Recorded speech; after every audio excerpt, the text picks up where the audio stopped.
எல்லாருக்கும் வணக்கம். அரட்டை ஸ்குவாட் அசம்பிள் ஆயிட்டோம். ஐபிஎல் நியூஸ் வந்துகிட்டே தான் இருக்கு தொடர்ந்து. நம்மளும் வந்து அதை பத்தி டிஸ்கஸ் பண்ணிட்டே தான் இருக்கோம். மட்டும் முதலாளி நம்ம கூட இருக்காங்க. ஃபர்ஸ்ட் குஜராத் டைட்டன்ஸ் பத்தி நியூஸ் வராது, வந்துச்சுன்னா வந்து பெருசா வரும். குஜராத் டைட்டன்ஸ் என்ன இப்போ டாக் அப்படின்னா, அவங்களால ஹர்திக் பாண்டியாவை சரியா ரீப்ளேஸ் பண்ண முடியல. அதனால they're going to go all out and go after Cameron Green அவரை டார்கெட் பண்ண போறாங்க அப்படின்னு சொல்லி இப்போ வருது ரிப்போர்ட்ஸ் எல்லாமே. ஏன்னா ஹர்திக் வந்து அவர் கேப்டனாக வந்து he achieved lot of things for Gujarat Titans. அதோட முக்கியமாக அந்த பேலன்ஸ் கொடுத்தாரு. நம்பர் 4ல் ஆடினாரு, சில கேமில் நம்பர் 5 வந்தாலும் இ ப்ரொமோட்டட் ஹிம்செல்ஃப் டு நம்பர் 4. நிறைய கேம்ஸில் ஆங்கர் பண்ண வேண்டிய நேரத்துலலாம் ஆங்கர் பண்ணார். அதுக்கப்புறம் வந்து கடைசியில் அடிக்கிறதையும் பண்ணார். பவுலிங் அப் ஃப்ரண்ட் நியூ பால்லையும் போட்டார், பேக் ஹேண்ட்லையும் போட்டார். அந்த ஒரு கேப்டன்சி, ஸோ எல்லாமே எல்லா பாக்ஸும் டிக் பண்ணி அப்படி ஒரு பேலன்ஸ் கொடுக்குற மாதிரி கிரிக்கெட்டர்ஸ் கம்மி. அந்த ஹர்திக்கு கேமரூன் கிரீனை வச்சு தான் இவங்க ட்ரேடும் பண்ணாங்க. ஆர்சிபி அந்த இதுக்கு ஒரு ட்ரிபிள் இது பட்டு சுற்றி விட்டாங்க, இந்த நீங்களாம் டிபியில் பண்ணுற மாதிரி. ஆனால் இப்போ திருப்பி அதே கேமரூன் கிரீனுக்காக ஜிடி போகிறாங்க. எங்கள் ஹர்திக் பாண்டியா ரீப்ளேஸ்மெண்ட்டா அது வந்து இப்போ ஒரு மேஜர் இது டெவலப்மெண்ட்டு. இதை பற்றி என்ன நினைக்கிறீங்க? உங்களுக்கு இப்போ ஜிடி பொறுத்த வரைக்கும் எனக்கு பேட்டிங் டாப் 3 and 4 கூட சொல்லலாம். ரத்தர்ஃபோர்ட் வரைக்கும் கூட டாப் 4 வந்து பேட்டிங் ஸ்ட்ராங்கா தான் இருக்கு. பவுலிங் வந்து அவங்க வந்து they had the purple cap. Siraj நல்லா போட்டாரு, பிரசிக்ஷன் நல்லா போட்டாரு. ஸோ பவுலிங்கும் நல்லா தான் இருக்கு. பவுலிங்ல லூப் போல் பெரிய அளவுக்கு எனக்கு தெரிஞ்சு இல்லை. ரஷீத் கான் திருப்பி ஃபார்முக்கு வந்துட்டு இருக்காரு. அவர் கூட சப்போர்ட் பண்றதுக்கு சாய் கிஷோர் நல்லா தான் போட்டாரு. ஸோ இப்போ கேமரன் உள்ள வந்தாரு அப்படின்னா அவர் அந்த அளவுக்கு இம்பாக்ட் கொடுக்குற ஸ்பாட்டுக்கு என்ட்ரி ஆவாரா? அவர் I think he prefers to come in the top 4, at least 1 down இல்ல 2 down ஒன்று எதிர்பார்ப்பான்னு நினைக்கிறேன். இப்போ இவங்க அந்த செட்டப்பை பிரேக் பண்ணி இவரை உள்ள கொண்டு வந்தாங்களா, இவங்களுக்கு அந்த இம்பாக்ட் இருக்குமா? முதல்ல இப்ப கேமரன் கிரீன் கோன் போறதுக்கு கொஞ்சம் காசு இருக்கா? நட்டு கேமரன் கிரீன் ஒரு எடுக்கணும்னா ஒரே இது ரஷீத் கானை இவங்க இது பண்ணும், இல்லன்னா காசு ஒன்றும் கிடையாது. என்ன 0.1 ரபாடாலாம் 10+ ரபாடாலாம் விட்டு எடுக்கலாம்டா.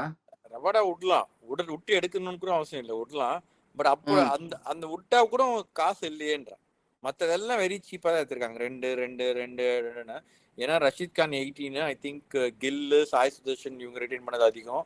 ப்ளஸ் பட்லர் வந்து 11. அவங்க ஆப்வியஸ்லி விட மாட்டாங்க. அதுலேயே ஓரளவுக்கு பர்ஸ் போயிடுச்சு. பிரசித் கிருஷ்ணா 10, சிராஜும் 10 நினைக்கிறேன். ஸோ இதெல்லாமே வந்து அவங்களுக்கு பர்ஸ் வந்து ஃபுல்லாக ஆயிடுச்சு. ஒரே ஆப்ஷன் ரபாடா தான். ரபாடா விடலாம், பட் விட்டாலும் பத்தாதுன்றா. கிரீனுக்கு பத்தாதா?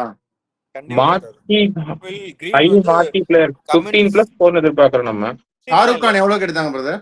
கமின்ஸ், ஸ்டார்க் அவங்க ஷாருக் கான் 4க்கு ரிட்டைன் பண்ணாங்க. ஷாருக் கான் ரீடைன் பண்ணலடா. ரீடைன் பஞ்சாப்ல இருந்துல வந்துச்சு. ரீடைன் பண்ணாங்க. ஓகே, ரீடைன் பண்ணாங்க. சோ அதாவது பத்தாது, வாய்ப்பே இல்லை. அன்லஸ் அவங்க வந்து ரஷீத் கான் வந்து ஃபார்முக்கு வந்தாருன்னு நம்ம சொல்றோம், அது வந்து இல்ல அப்படின்னு அவங்க முடிவு பண்ணி போன தவிர அப்ப கூட போயிட்டு இருக்க முடியாது. ரஷீத் கான் வந்து ஆப்கானிஸ்தானுக்கு வந்து அவர் போடுற ஃபேஸஸ் வேற, அந்த யுஏஇ பிக்சர்ஸ் வேற. அவரு பாகிஸ்தானோடையும் யுஏஇயோடையும் போட்டுட்டு இருக்காரு. இங்க ஐபிஎல்ல வந்து அவர் போட போறிய பேட்டர்ஸ் எல்லாம் வேற, கண்டிஷன்ஸ் எல்லாம் வேற இல்ல வெற்றி. அவரு வந்து இப்போ சன்ரைசர்ஸோட இருக்கப்ப நல்லா பெர்ஃபார்ம் பண்ணாரு, ஜிடியோட இருக்கப்ப ஒரு 1 சீசன் நல்லா பெர்ஃபார்ம் பண்ணாரு. அப்ப இதே ஐபிஎல் பிக்சர்ஸ் தான் யூஸ் பண்ணாங்க. என்னன்னா நடுவில் அந்த ஸ்பைனுக்கு அந்த சர்ஜரி போனார். சர்ஜரி போயிட்டு வந்ததுல இருந்து he did take real break. Rehab ஒழுங்கா பண்ணல, உடனே கண்டினியூஸா விளையாண்டுட்டே தான் இருந்தார். அதுல வந்து கம்ப்ளீட் ஃபிட்னஸ் இல்லாதனால அவர் கரகுறையா போட்டு ஒழுங்கா போடல, அதனால சஃபர் பண்ணாருன்னு அவரே இப்போ ஒரு ஸ்டேட்மெண்ட் விட்டுட்டு, இப்ப ரீசெண்டா அவர் 100 விளையாடுறதுக்கு முன்னாடி he took a break, completely of cricket எடுத்துட்டு ரீஹேப் ஒழுங்கா பண்ணிட்டு திருப்பி வந்தார். 100ல வந்து லிவிங்ஸ்டன்ல 2 தடவை அடி வாங்கினாரு, நான் இல்லைன்னு சொல்ல. பட் அதர் மேட்சஸ் ஓரளவுக்கு டீசெண்டா போட்டாரு. இப்ப இஸ் கமிங் டு ரிதம். அவர் வந்து முன்னாடி பழைய ரஷீத் கானா வருவாரா அப்படின்னு கேட்டா எனக்கு தெரியாது. ஆனா இப்போ போன சீசனுக்கு இந்த அடுத்த சீசன் பெட்டரா போடுவாருன்னு எனக்கு தோணுது, அவ்வளவுதான். ஓகே, நீ சொன்ன லிவிங்ஸ்டனே அடிச்சார். லிவிங்ஸ்டன் வந்து இங்க எவ்வளவு தடவராருன்னு தெரியும் ஐபிஎல்ல. இல்ல வெற்றி, அதுல இன்னொரு பாயிண்ட்டும் இருக்கு. இல்ல அதுல என்ன பாயிண்ட்னா, அந்த டீம் கம்போசிஷனுக்கு நம்ம ஃபிட் இன் ஆவாரா அப்படின்னு நம்ம அதை பார்க்கணும். இப்போ வந்து சாய் கிஷோர் வந்து எஸ்டாப்ளிஷ் ஹிம்செல்ஃப், கொஞ்சம் வந்து is growing in stature. Support bowler 2 over தான் போடுவார் முன்னாடிலாம். இப்போ வந்து இந்த சீசன் நம்மளே பேசியிருக்கோம் நம்ம ரிவ்யூ அப்போ, ரஷீத் கானோட he look a better bowler அப்படின்னு சொல்லிட்டு. அது வந்து that might prompt them to make a call. அப்படி நம்ம we not saying that they're going to release Rashid Khan. இவங்க இல்லாட்டி இன்னொரு ஆப்ஷன் என்னன்னா அதே தான், ரபாடா ப்ளஸ் ஷாருக் கான் 2 பேரும் ரிலீஸ் பண்ணாங்க. அப்புறம் கொஞ்சம் ரபாடா ஷாருக் கான் ரிலீஸ் பண்ணால் 15 கிட்ட வரும். அது போக இன்னும் யாராவது ஃப்ரெஞ்சு பிளேயர் 2 3 பேரை பண்ணாங்கன்னா ஒரு 16 17 வச்சுட்டு போகலாம். பட் அது வந்து ஹோப் தான் பண்ண முடியும். 16 17 இல்ல கிரீன் கேமரன் கிரீன் இந்த தடவை வந்து கமின்ஸ் ஸ்டார்க் ரெக்கார்ட் போன தடவை அந்த இந்த ஆக்ஷன்ல போன ரெக்கார்ட் பிரேக் பண்ணுவார். இல்ல அட்லீஸ்ட் அது அவ்வளவு போவார், 20 மேல கண்டிப்பா போவார். அவர் வந்து எல்லாரும் வந்து அவர் ஆஷஸ்க்காக பார்த்துட்டு இருக்காங்க. நம்ம மக்கள் வந்து ஐபிஎல் ஆக்ஷனுக்காக பார்த்துட்டு இருக்கோம். ஏன்னா அவர் ஷெஃபீல்டு மேட்ச் இப்போ பவுலிங் போறதுக்கு இன்னொரு காரணம் வந்து ஐபிஎல்ல பி பேக் அஸ் அன் ஆல்ரவுண்டர்ன்ற ஒரு கொஸ்டின் இருக்கு. அதுக்கும் எல்லாம் பார்த்துட்டு இருக்காங்க. ஸோ ஷெஃபீல்ல பவுலிங் போட்டு அப்புறம் ஆஷஸ் பவுலிங் போடுற ஆப்ஷனுக்குள்ள அதெல்லாம் நிரந்தரம். ஸோ ஓரளவுக்கு ஐடியா கிடைச்சிடும் பவுலிங் ஃபிட்னஸ் இருக்காரா இல்லையா.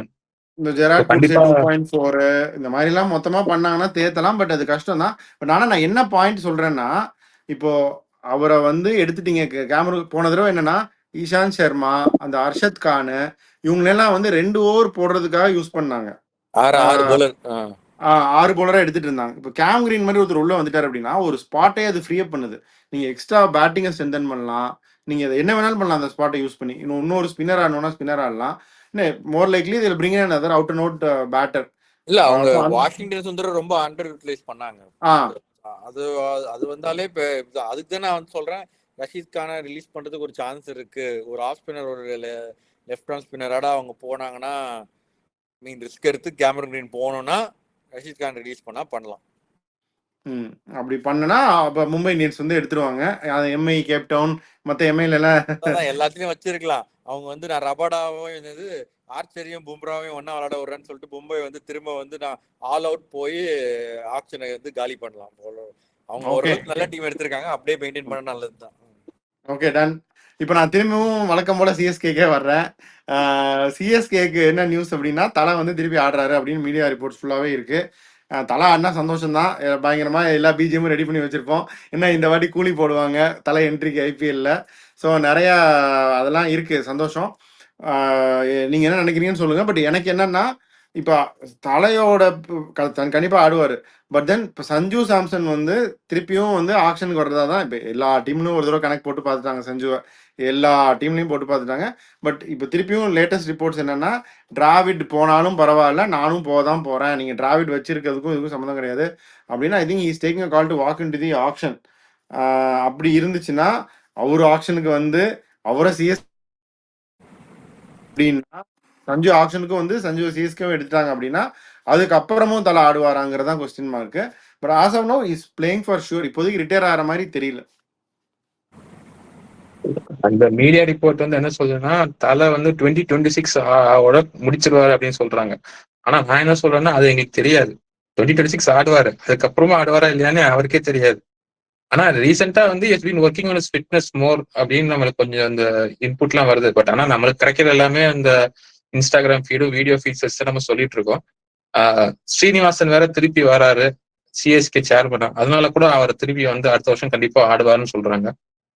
ஆனா சஞ்சு சாம்சன் எடுத்தாலும் எடுக்காட்டியும், சஞ்சு சாம்சன் எடுக்கிறோமோ எடுக்கலையோ, he will definitely play 2026 if he's fit. 2 பேரும் சேர்ந்து ஆடுவாங்க, அவ்வளவுதான். நட்டு என்ன நினைக்கிறேன் இதை பத்தி? சஞ்சு சாம்சன் ஆப்ஷன்ல வந்தாலும் கஷ்டம் இல்ல எடுக்கிறது. அதான் அஸ்வின் போயாச்சுடா, 10 ஃப்ரீ ஆயிருச்சுடா. 10.75 10 ஃப்ரீ ஆயிடுச்சுன்னு வச்சுக்கோ. 20 சொல்றோம், சாம்சனும் 20 தான். சாம்சனா 25 போகணும்டா. அதான் இது திரிபாதி, விஜய் சங்கர் போன்ற மாவீரர்கள் எல்லாத்தையும் ரிலீஸ் பண்ணிட்டு அவங்க ஒரு 5 கொடுப்பாங்களே எக்ஸ்ட்ரா, அது எதுன்னு சேர்த்து போடுங்கப்பா.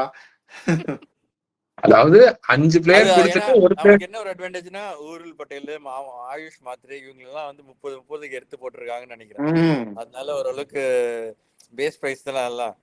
பிரேவிஸையும் 1.5 தான், குர்ஜுப் சிங் 2 பேஸ் பிரைஸ்ல தான் எடுத்திருக்கோம். ஸோ அதால நிறைய பிளேயிங் லெவல்ல இருக்கிற கொஞ்சம் பிளேயர்ஸ் வந்து இதுல இருக்கிறதுனால, அவ்வளவு சீப்பா இருக்கிறதுனால we can just go for 1 or 2 players நான் சொன்னேன் அது அவங்க பண்ணா ஈஸியா எடுத்துடலாம் சஞ்சுவை. அந்த ரிஸ்க் எடுத்து பத்திரானா திரும்பி எடுக்கலாம் அப்படின்னு விட்டாங்க அப்படின்னா they can very well go. ஆஷ் பத்திரானா 2 பேர் இல்லை அப்படின்னாலே இந்த மாவீரர்களே ரிலீஸ் பண்ணா நல்லா ஓப்பன் அப் ஆயிரும்.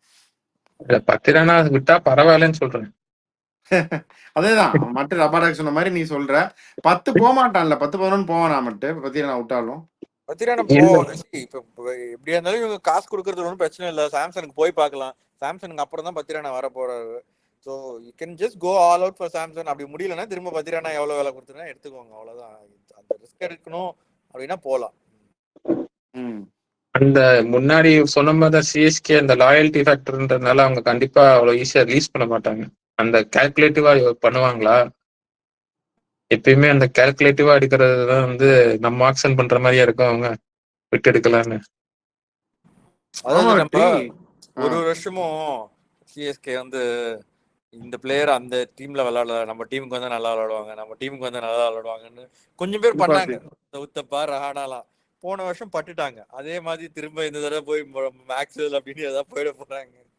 அவர் வந்து வேற டீமுக்கு விளையாடல, நம்ம டீமுக்கு வந்து நல்லா விளையாடாரு அப்படின்னு சொல்லிட்டு அந்த மாதிரி போகாம ஒரு பிளேயர் ஃபிக்ஸ் பண்ணி கொஞ்சம் தைரியமா போனா நல்லா இருக்கும். இங்க பாரு, கான்வே 625, அஸ்வின் வந்து 975. இதுவே வந்து உனக்கு 16 ஓப்பன் அப் ஆயிருச்சு. ரச்சின் ரவீந்திராவை விட்டுட்டாங்கன்னு வை 20 ஓப்பன் அப் ஆயிரும். 20 ஓப்பன் அப் ஆகி இதுலயே அது போக நான் இந்த இவங்க மாவீரர்கள் விஜய் சங்கர் 120 விஜய் சங்கர் கூட ஒரு 120 நினைக்கிறேன், 175 இல்ல 90 சம்திங் நினைக்கிறேன். கூட 170. குர்ஜப் சிங் திரிபாதி 340, குர்ஜப்னி 220. இதெல்லாம் சேர்த்தே 30 வந்துருச்சு. அப்ப இன்னும் ஒரு 10 விட்டோம்னா ஒரு இன்னொரு 10 தேர்ந்துடும். அப்ப கேமரன் கிரீன் சாம்சன் 2 பேரும் எடுத்துடலாம். அதாவது அவங்க வந்து கேகேஆர் வந்து வெங்கடேஷ் ஐயர் மட்டும் கொடுத்தாங்கன்னா 23 வந்தது. இல்ல வே இப்ப நமக்கு வருதுடா இவ்வளவு பண்ணாலே பத்திரமே சேர்த்து கொடுத்துட்டீங்க. அதான் அவங்க வியூவர்ஸ் கமெண்ட் போடுறாங்களே எல்லாத்தையும் சிஎஸ்கே எடுத்துட்டாங்கன்னா அப்புறம் மத்தது என்ன பண்றது அப்படின்னு. அதுதான் பட் தென் இது ஜஸ்ட் அ விஷ். பட் அவங்க என்னன்னு தெரியல. பட் சஞ்சு சாம்சனுக்கு வந்தா எல்லாரும் போவாங்க, சிஎஸ்கேவும் ஹார்டா போவாங்க. இதுதான் சொல்ல வரோம். நான் பர்சனலா என்ன ஃபீல் பண்றேன்னா சஞ்சு சிஎஸ்கேக்கு வர்ற ஈவெண்ட்ல தோனி மே டேக் அ கால் அந்த டைம்ல அப்படின்னு எனக்கு என்னமோ தோணுது. It is just a guess, pure guess. அந்த மாதிரி ஒரு கீப்பர் பேட்டர் உள்ள வந்துட்டாரு அப்படின்னா I think Dhoni May call time அப்படின்னு எனக்கு தோணுது. அவ்வளவுதான், இதுதான் நான் சொல்ல வரேன். இல்ல அது கண்டிப்பா அது ஒரு ஆப்ஷன். ஐ மீன் ஃபியூச்சரை நோக்கி நம்ம சஞ்சு சாம்சன்னா ஃபியூச்சர் ரீப்ளேஸ்மெண்ட் ஃபார் தோனின்ற மாதிரி தான் எடுக்கிறோம். பட் ஆனா 2 பேரும் சேர்ந்து ஒரு சீசன் ஆடுறது கூட வாய்ப்பு இருக்குன்னு சொல்ல